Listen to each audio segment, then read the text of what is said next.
This is Beer in Front, part of the Beer Media Group.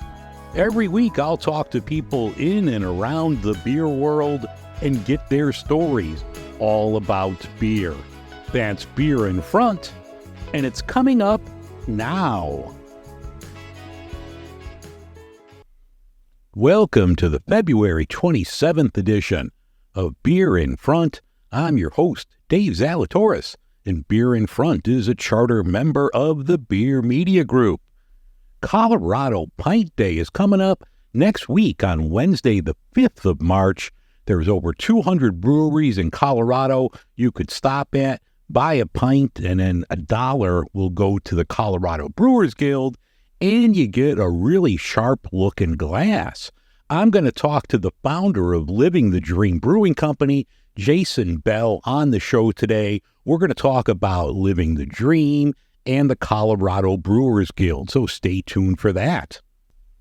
Thanks to everyone that sent over well wishes on my 5th anniversary podcast last week. Thank you so much. It means a lot. That was a lot of fun talking to Trent over at Illinois Brewing Magazine.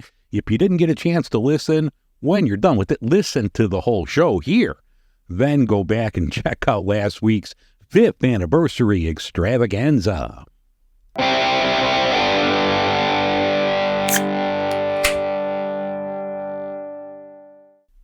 In beer and beverage news, the Teamsters, they're going after Boston Beer. They're charging them with unfair labor practices.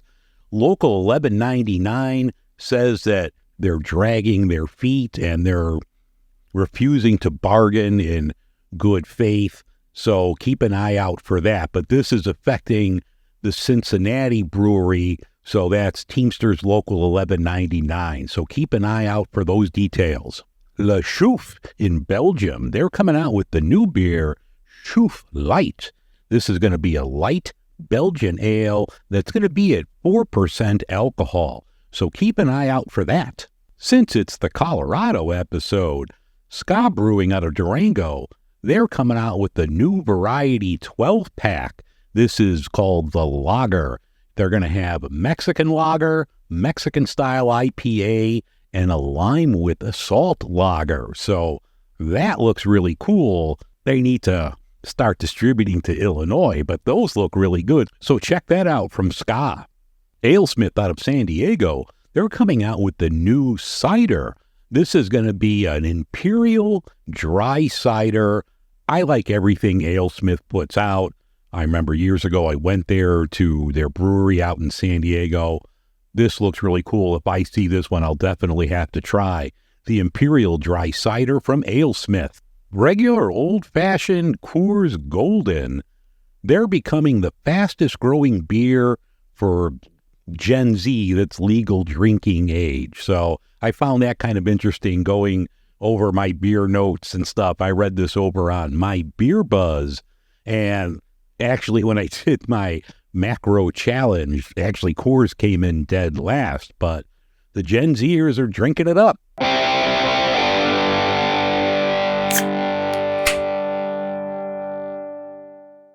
All right, welcome back. The 10th annual Colorado Pint Day is coming up on Wednesday, March 5th. Stop in at over 200 breweries throughout the state, and $1 from each pint will benefit the Colorado Brewers Guild.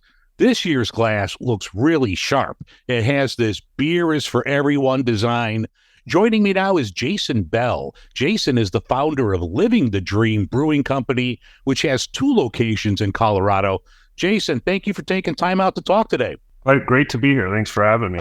Brewers guilds from each state, they're so vital to the health of the industry. Between working with various lawmakers throughout the state, holding events like Colorado Pint Day, events like we have here, they really benefit not just the brewery, but also the beer consumer. I'm from Chicago, so I'm familiar with our Illinois Craft Brewers Guild.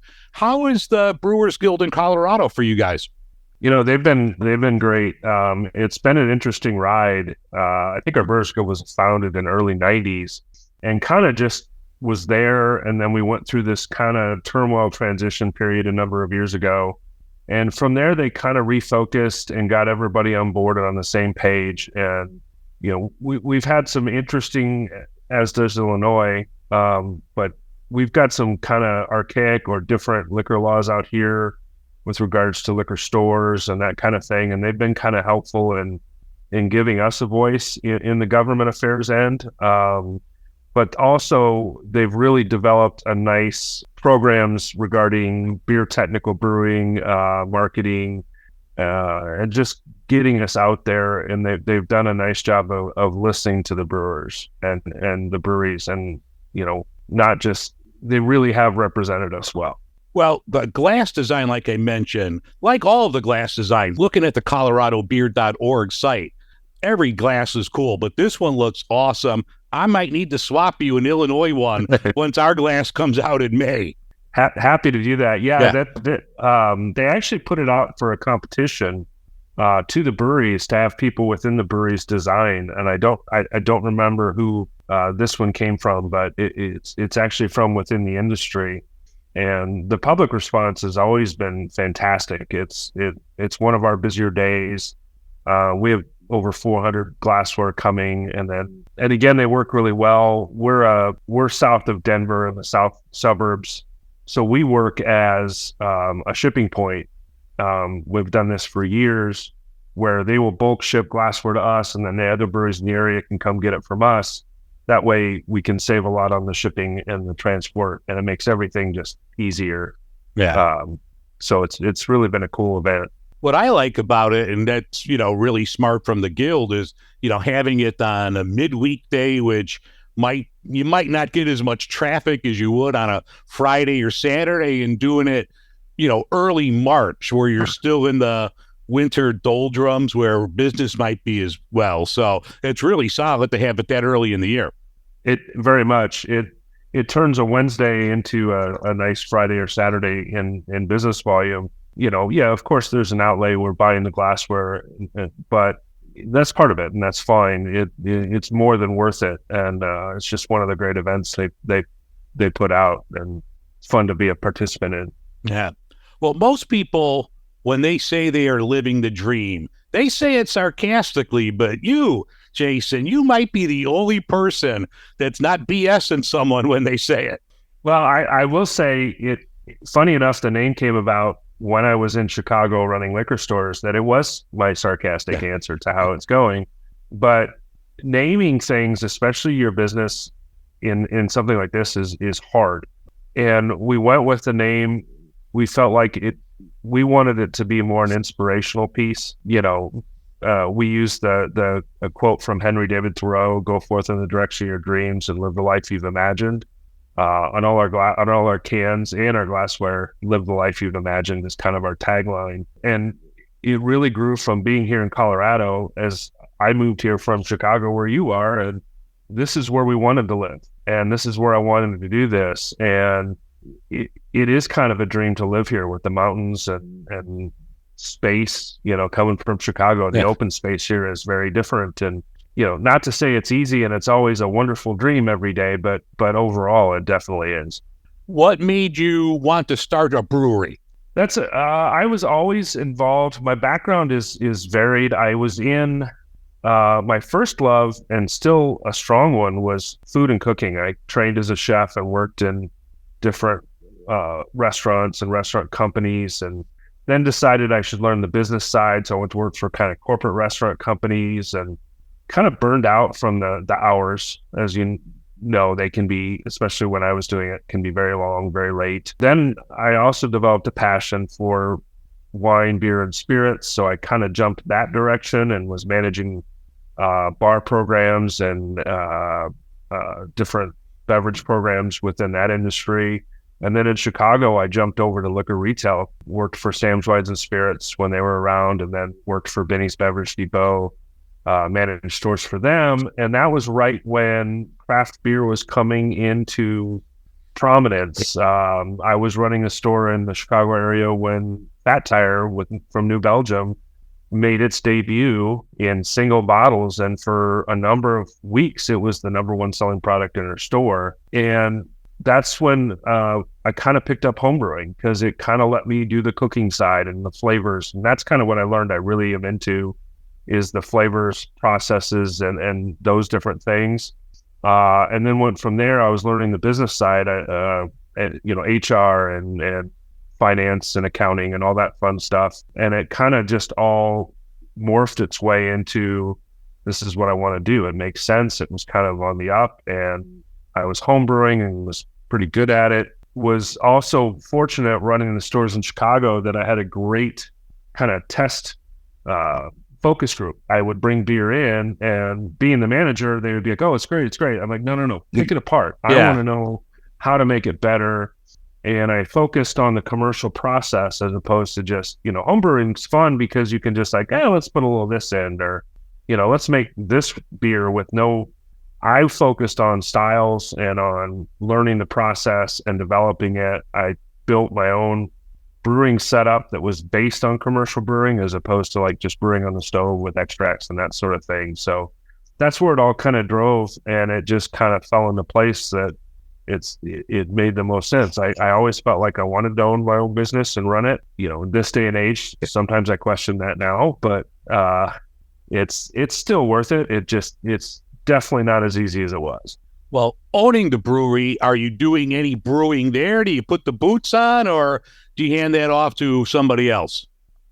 When we first started, for the first probably 4 years, I brewed almost everything, and that was kind of my role.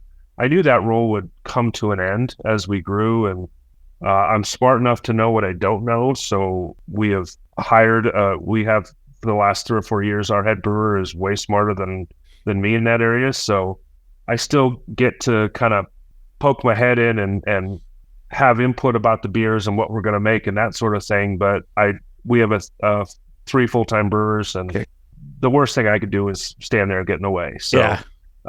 It's not the smartest use of my time, but I still like to be around it. In fact, one of our assistant brewers is actually my son, so that's kind of cool. He's worked his way in and done a nice job, and the 3 of them have really, continued to have. You always got to be evolving and improving, and that's kind of my role now, is to kind of steer that ship and keep pushing that.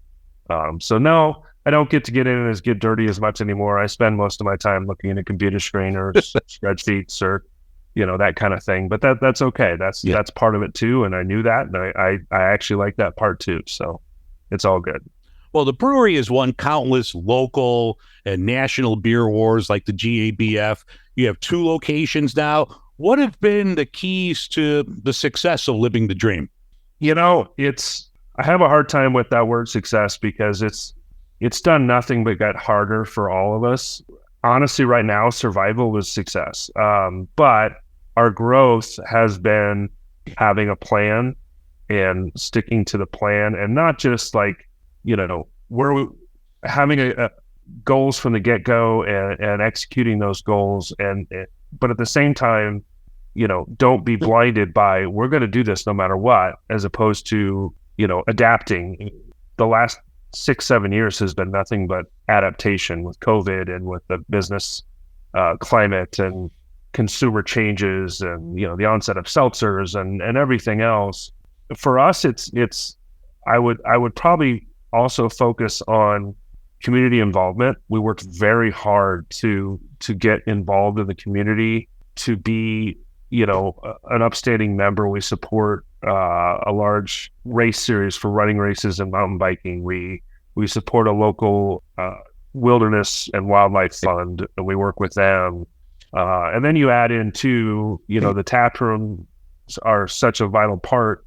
It's really getting the right people and managing them in a way that lets them really take good care of people, and just setting a standard and living to that standard where people really want to come there, and not just like, oh yeah, it's there. We want them to feel like they're a part of a bigger family kind of aspect. I mean, that's so important, where everything now is so hyper local. You want to be the neighborhood or the area brewery, and making people feel like, this is mine as well, is huge. Very much. I was just going to say, and then you have to, for us, growth has also been then translating that into a wholesale operation. And that was always a goal of ours, was to be in wholesale and to be packaging beer and shipping it out. And with, my background with liquor stores and understanding distribution, that helped a ton. And again, kind of adapting, my original thought was we'd be in multiple states by this time. Well, that's not how the market has played out. So we're statewide here in Colorado. And at some point, we hope to get bigger, but you can only go as big as business, the markets will allow you. So, we're happy with what we've got right now. Doesn't mean we don't want more, but and then translating your brand. And that's the biggest thing, is translating that brand. For us, it's living in Colorado, it's the outdoors, the mountains, and then translating that into your product, both in the packaging and in the branding and the marketing. So, it's complex. I mean, it's, I've been quoted a number of times saying, when we started 10 years ago, it was just cool.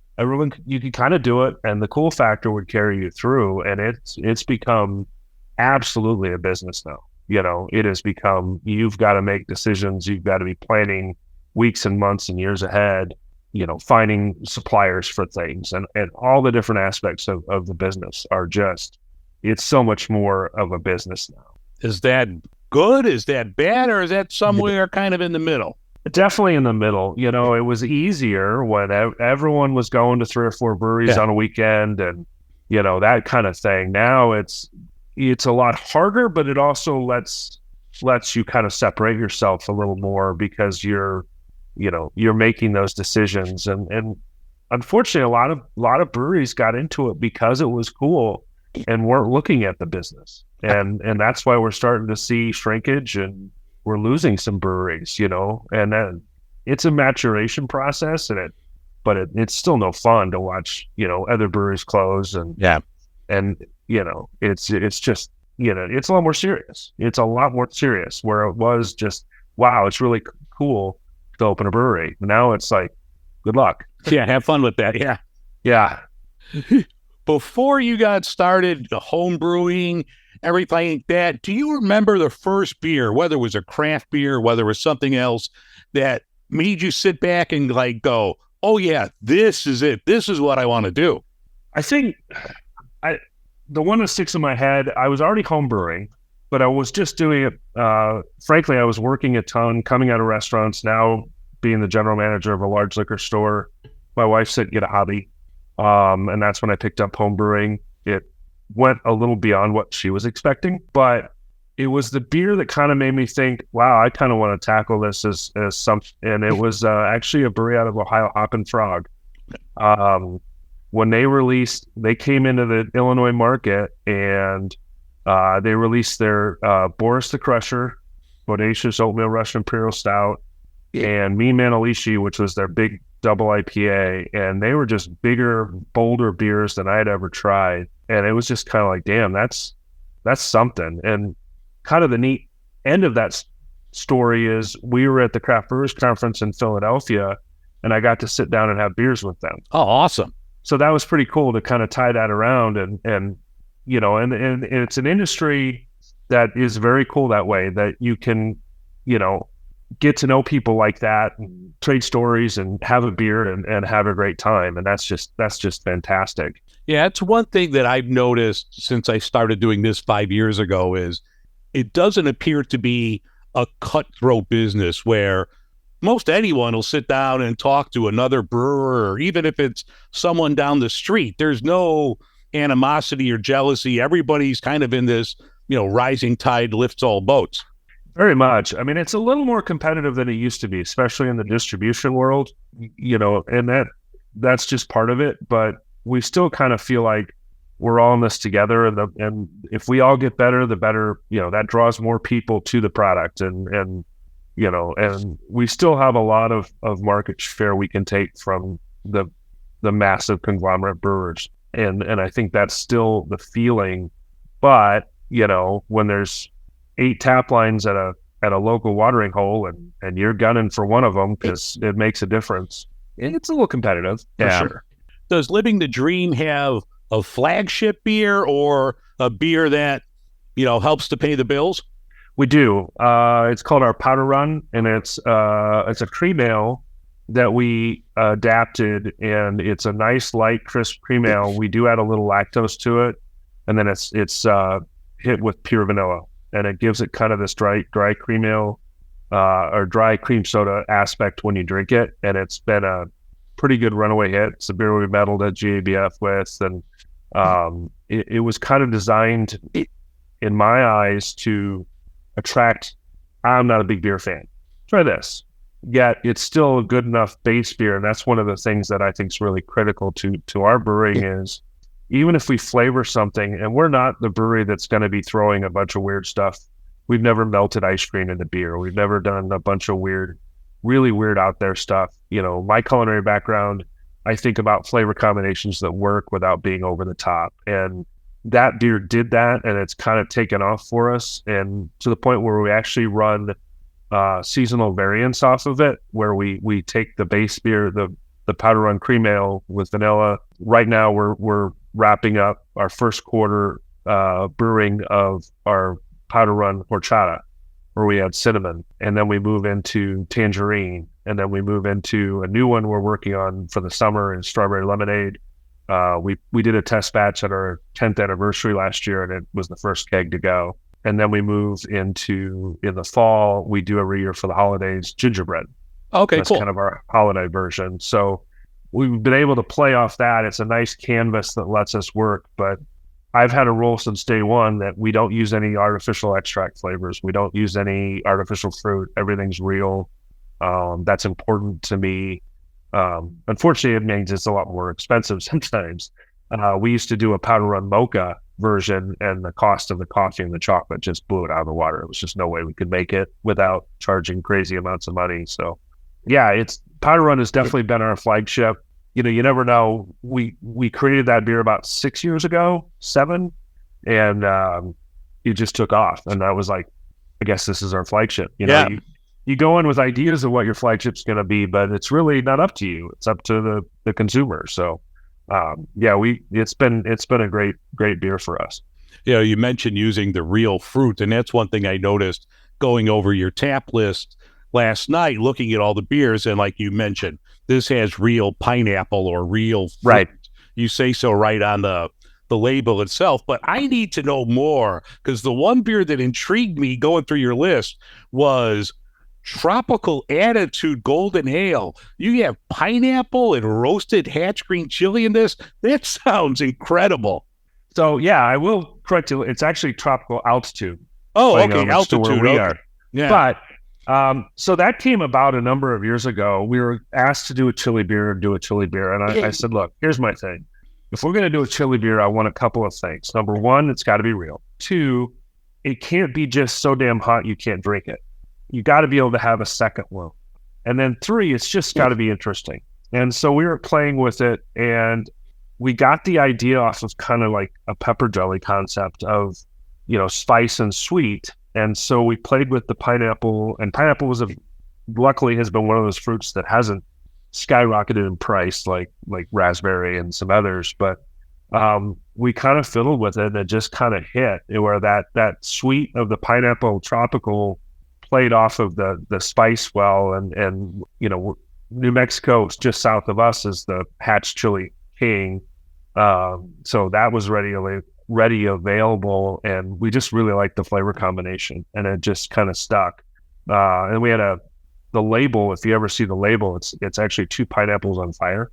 That was done by a guy named Daniel Erickson, who used to work with us in our tap room for years and moved to Carolinas for family and significant other, that kind of thing. But he was fantastic with some of his product shot capability, and he actually went in our warehouse and lit 2 pineapples on fire and got the picture, and it's an awesome label. So we've stuck with it. But yeah, the whole key to it is balance. There's the spice, but a little bit of heat, but it's not like, oh God, I can't, you can drink more than one. Yeah. And that's kind of important to me. Is I'm not trying to win like who can make the hottest beer, or just like when I was starting out in the liquor industry, it was who could make the hoppiest beer, Yeah. Oh, here's 1,200 IBUs.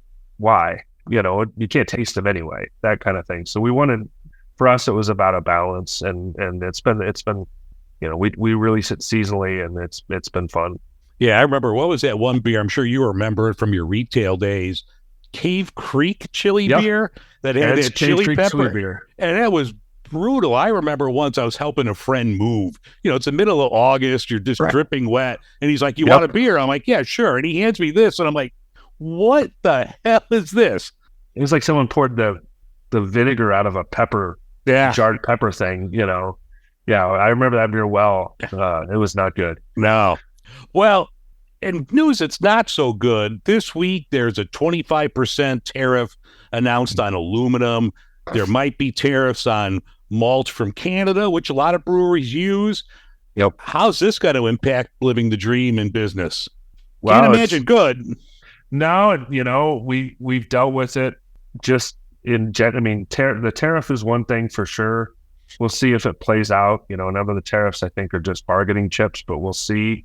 It just stinks to be the one who has to watch that and make decisions. But, we saw it after COVID with supply chain and everything's gone up and frankly hasn't come down. We used to be able to buy cans direct from Ball Manufacturing and they stopped doing that. They just cut everybody off. And so now we have to go to secondary suppliers and that cost has gone up. Overall, I would say costs have gone up probably 30% in the last 5 years. We've had to raise prices a couple times, and it's not just the ingredients and the packaging materials. It's the cost of credit card transactions has gone up. The cost of brewery management software has gone up, and everything, every aspect. And one of the things here in Colorado is we have a very high minimum wage, so labor has gone up. It goes up $1 every year per hour. That's part of what I said. Just makes it harder and harder. And we're starting to see a little bit of a turn in the positive with tap rooms have struggled the last 6-7 months out here. We're starting to see maybe a little bit of a positive turn, but knock on wood that it continues because that 10% of the brewery closes in the U.S. were in Colorado this last year. It's a little bit brutal out. There's part of it is just there's so many. I think part of it is also it's just everything is so expensive. But I also think part of it, what you're not seeing, it used to be, hey, let's go out this weekend and hit 6 breweries. That's kind of not happening anymore. And it's more just your local spots, which is what it is. That kind of brings us back to earth a little bit, but it's an impact for sure. Well, your story of living the dream, your personal story, you're not at the end. You're in that to be continued stage. What advice would you give not to just brewery owners, but anyone in business or life to get from the once upon a time stage to the to be continued part? I think, especially in the brewing industry, it was a lot of breweries relied on, 10% growth every year, no problem, and it happened for years. We have now learned a lesson that is not going to be the case. And it's now it's not just an endless well of business. And so plan for that. Run lean. Don't waste your money. Don't grow in areas that aren't your area. Stick to what you're good at. And when you do branch out a little bit, make sure it makes sense. We only brewed our first seltzer in the last year and a half. It was never something I felt like it's not a beer to me. And B, more importantly, we wanted to make sure we brewed one that we were happy with. And again, our seltzers are only real fruit, which makes them very different than in a White Claw or something in a can that's just all flavored. It's flavored sugar water, basically. And so it's a different experience when you have one, which is what we wanted. Luckily, people have found it to be a pretty good one. But even that market is not what it was. It's not. It was all the rage for a year and year and a half, and now it's just kind of an alternative. If someone doesn't want beer or is gluten-free or whatever, it's that option for them. How is the THC beverages there? Is that, like it seemed here, that's the next big thing in Colorado, which was one of the first states to legalize cannabis. Are they pretty big from where you're at? Not really. That's kind of past too. They're here, but they're not like blowing up. I think we're past that stage. I had friends that got into them and are not in them anymore. It was one of those things. Everyone jumps on the bandwagon, and all of a sudden, people are like, and it just. We've had marijuana legalized for so long too. it's a part of it. And even that industry is shrinking. It's still prominent, and I do think it definitely affected breweries because people had a different option, and for a long time it wasn't helping. And now it's kind of like everything's kind of leveled out. That's kind of what the goal is. I think not the goal, but the end result is that you reach a stasis where things are kind of leveling into where they're going to be, and then you don't want to overreact, but you don't want to not react. You want to make sure you're looking at everything overall, seeing what's going to happen and what's going to stick. And for a long time here, it was crazy beers. It was what kind of weird things can we put into beers, and combinations and styles were gone, and I hated it because I'm not a big fan of that. And like our lager program at the brewery is all about traditional styles. Even if we do a Mexican amber lager, but it's going to be as traditional as we can. All of our German lagers, we use German malts, and we try to very much stay true to that, because to me, those are beers that are worthy of it. And that's what we want to do. So yeah, it's, all of it is just because there hasn't been since hazies, really, there has not been a new thing. There has really not been anything. Milkshakes were around for a while.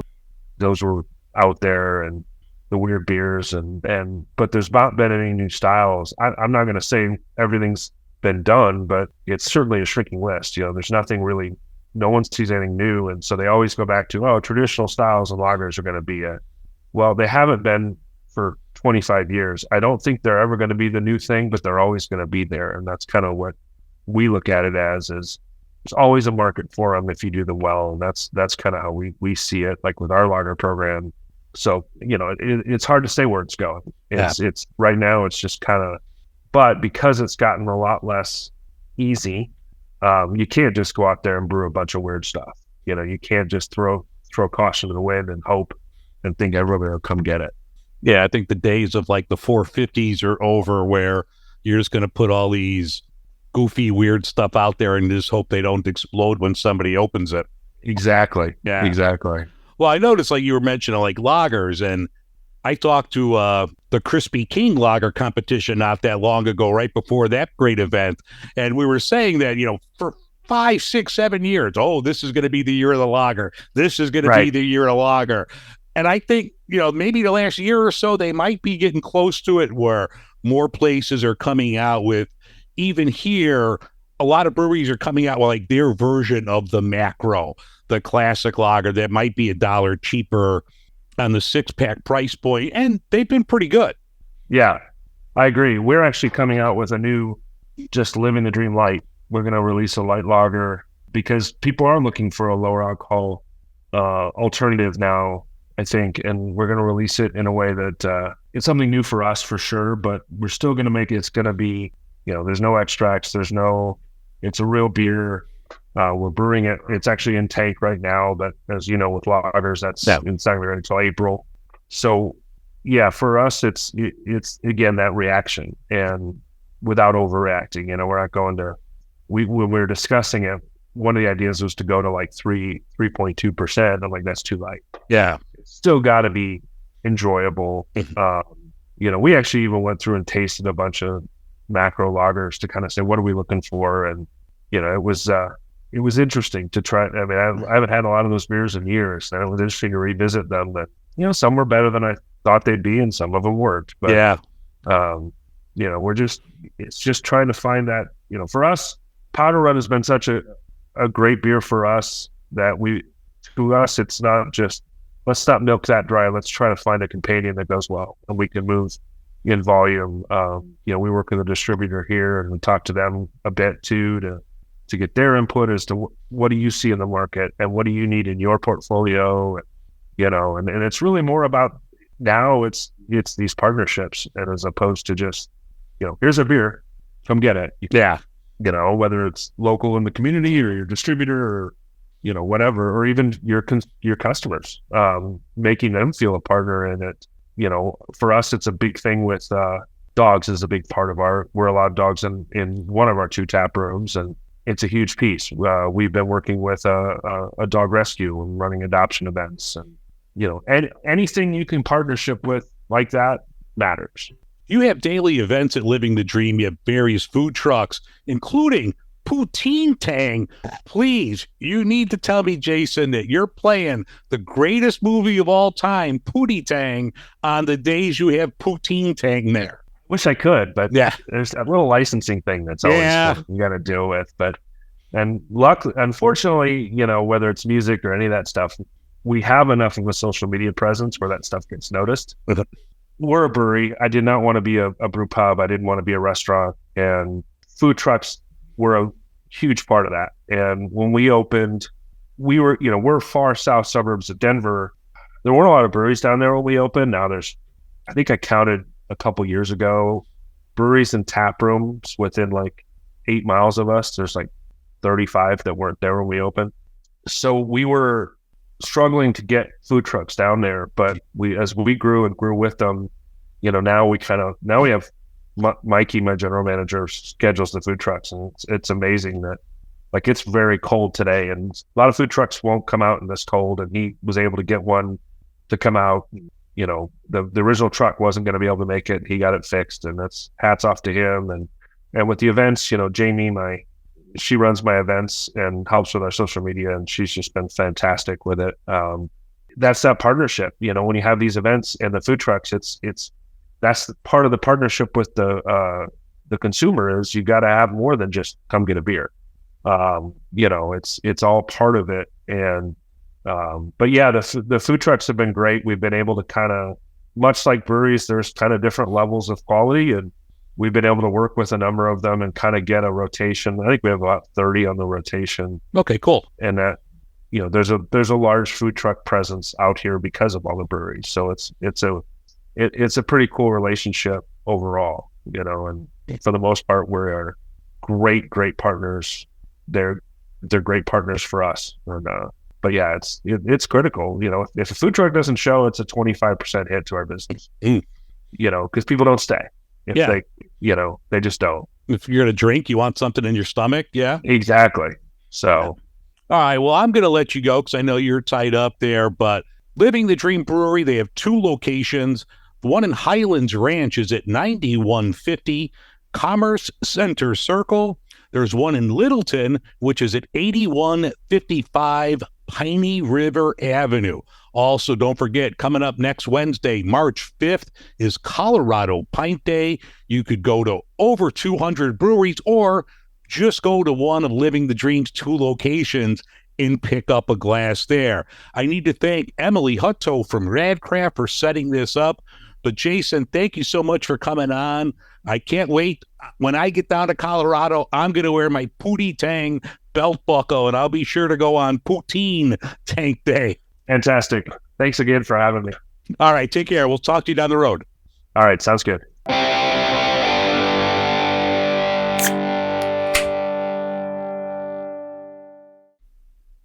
All right, the beer that's in front of me now is from Left Hand. Figured since it's Colorado Pint Day, I need to have a beer from Colorado. And quick funny story, I grabbed one at my bottle shop from a Colorado brewery.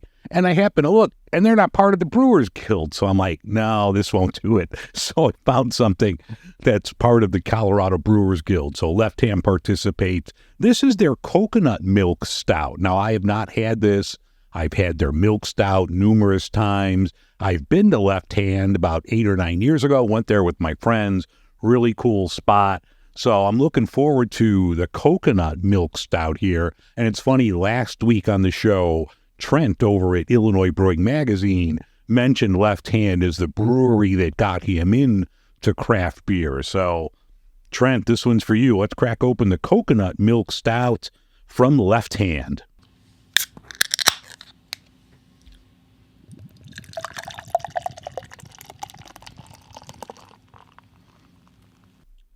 This checks in at 6% alcohol, pours really nice, good couple fingers of foam here.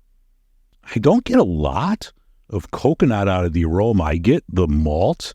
No, I'm not getting the coconut out of the aroma, but in fairness, I don't know if a couple weeks ago I had COVID because now I'm getting weird smells again that when I had long COVID 4 years ago, I remember afterwards things would smell funky. Like all of a sudden out of the blue, I would smell cigarettes or I would smell matches and nobody around me was smoking. And I noticed that last week. So maybe I had a mild version of it and my scent is off.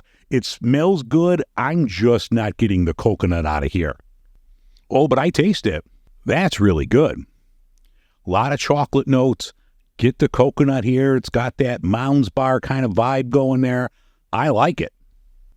Yeah, that's really good. It's very subtle. It doesn't smack you in the face with the coconut, which I like. I mean, I like coconut, but I've had some coconut beers that were way too over the top. This, I think, is a nice balance between the rest of the beer and the adjunct, in this case, is coconut. I like this a lot. I think it's really good. I went over to my Binnies and picked it up. I had to look at the can because sometimes when you buy stuff from the mix packs they're a little dusty, but this was fresh. This was canned late November, so it's a relatively fresh beer. I'm a big fan of this. Now on the can, it says it's seasonal, so I'm not sure if it's only a winter thing, but if you see the coconut milk stout from Left Hand, they're in Colorado, you can pick it up for Pint, Colorado Pint Day, put this one in the cart.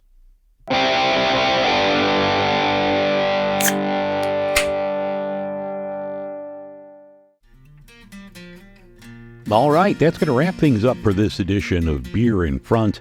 I thank you very much for listening. I want to thank once again Jason Bell, the founder of Living the Dream Brewing Company, for coming on. Please, if you're in Colorado, check out Living the Dream. Don't forget, Colorado Pint Day is Wednesday, March 5th. If you're listening in the great state of Colorado, stop in at over 200 breweries, pick yourself up a pint glass, and $1 will benefit the Brewers Guild. Have a great week, everyone. I'll talk to you next week. And remember, sometimes the beer in front of you is the best one yet.